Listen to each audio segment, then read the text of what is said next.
ലാലേട്ടന്റെ കഴിഞ്ഞ വീക്കെൻഡ് എപ്പിസോഡിൽ സാറ്റർഡേ വീക്കെൻഡ് എപ്പിസോഡിൽ ലാലേട്ടന്റെ പ്രകടനം ഗംഭീരമായിരുന്നു. അതായത് ശരിക്കും BB7 കപ്പടിക്കാൻ യോഗ്യതയുള്ള ഒരേ ഒരാൾ മിസ്റ്റർ മോഹൻലാൽ സർ മാത്രമാണെന്ന് ഞാൻ വിശ്വസിക്കുന്നു. ലാലേട്ടൻ, നമ്മുടെ എല്ലാവരുടെയും പ്രിയപ്പെട്ട ലാലേട്ടനാണ്. കാരണം 7ന്റെ പണി സീസണിൽ അദ്ദേഹമാണ് 101% അത് അന്വർത്ഥമാക്കിക്കൊണ്ട് വർക്ക് ചെയ്യുന്ന ഒരാൾ. അതായത് ഹോസ്റ്റ് ആയിട്ട് അദ്ദേഹം ഗംഭീരമായിട്ടാണ് വർക്ക് ചെയ്യുന്നത്.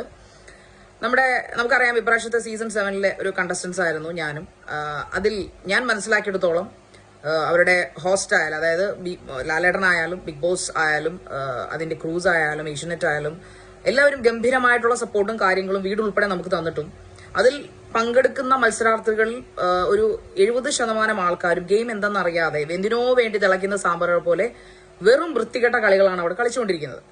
വൈൽഡ് കാർഡ് വന്നാൽ കുറച്ചുകൂടെ നല്ല മാറ്റങ്ങൾ ഉണ്ടാവുമെന്ന് കരുതിയേ നമുക്ക് പാടെ തെറ്റി. വേറൊന്നുമല്ല, ലക്ഷ്മിയെ പോലുള്ള ആൾക്കാർ ശരിക്കും പറഞ്ഞാൽ ഒരു സമൂഹത്തിന് നേരെ അല്ലെങ്കിൽ ഒരു കമ്മ്യൂണിറ്റിക്ക് നേരെ ആക്രോശിച്ച കുറേയധികം വാക്കുകൾ വളരെ വേദനാജനകമായി പോയി. അതിന് അവരെ ഡയറക്റ്റ് എവിക്ഷനിലായിരുന്നു ലാലേട്ടൻ ഇടേണ്ടതെന്ന് മാത്രം ഒരു ഖേദമേ എനിക്കുള്ളൂ. അവരെ നോമിനേഷനിൽ പോലും ഇടാതെ ഡയറക്റ്റ് എവിക്ഷൻ, അതായത് അവിടുത്തെ ക്രൂ ആൻഡ് അതോറിറ്റീസ് അവരെ ഡയറക്റ്റ് എവിക്റ്റ് ചെയ്യണം. കാരണം ഇതെല്ലാം അറിഞ്ഞു വെച്ചിട്ടാണ് ആദില, നൂറ അല്ലെങ്കിൽ അതുപോലുള്ള കമ്മ്യൂണിറ്റിയിലുള്ള ആൾക്കാരെ എല്ലാ സീസണിലും പങ്കെടുപ്പിക്കുന്നത്.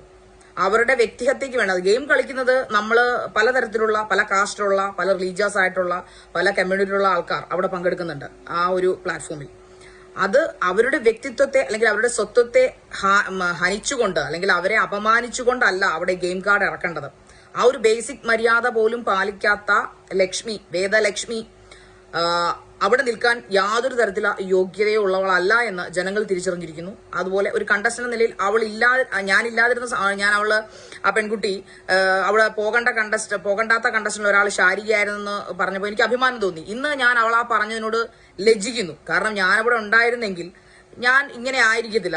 ഞാൻ ഉറപ്പായിട്ട് അതിശക്തമായ ഭാഷയിൽ പ്രതികരിക്കുമായിരുന്നു. എന്തു തന്നെ ആയാലും ലാലേട്ടന്റെ തീരുമാനം, ലാലേട്ടന്റെ ആ ഒരു രീതിയൊക്കെ അടിപൊളിയായിട്ടുണ്ട്. സീസൺ 7 ഹോസ്റ്റ് എങ്ങനെയാണ് അതിനേക്കാളും സൂപ്പർ മോളിലാണ് ലാലേട്ടൻ. അതുപോലെ ലക്ഷ്മി ഡയറക്റ്റ് നോമിനേഷൻ അല്ല, ഡയറക്റ്റ് എവിക്ഷൻ അർഹയായവളാണ്. ഇനി അവിടെ അധികം അവളെ നിർത്തുന്നതിൽ യാതൊരു അർത്ഥമുണ്ടെന്ന് തോന്നുന്നില്ല. അത് ആ ഷോയെ വെറുതെ ചീഞ്ഞ് നാറ്റിക്കത്തേ ഉള്ളൂ. അതുകൊണ്ട് ഇവളൊക്കെ പങ്കെടുത്ത ഷോയിൽ ഞാൻ പങ്കെടുത്തു പോലെന്ന് ഓർത്ത് ഞാൻ ഖേദിക്കുന്നു.